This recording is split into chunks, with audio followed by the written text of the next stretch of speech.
Hi guys, Denise here from Sewlimitless.com with another sewing tip video.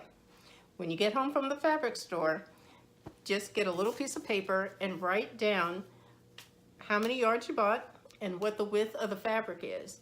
That way, if you put the fabric away, you know exactly what you bought and what you can use it for.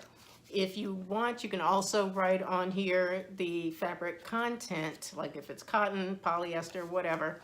I think that's a good idea if you don't think that you're going to remember what it is. Also, what I do is I will write on here whether or not I had already washed the material. Then what you want to do, as soon as you write all your information down, pin it, just a safety pin it onto the material so that when you pull this out, you'll know exactly what you have and how many yards it is so that you know what you can use it for. So just a quick tip to help to keep you organized and motivated to keep sewing. So if you like this video, please click like. If you would like to subscribe, please do so.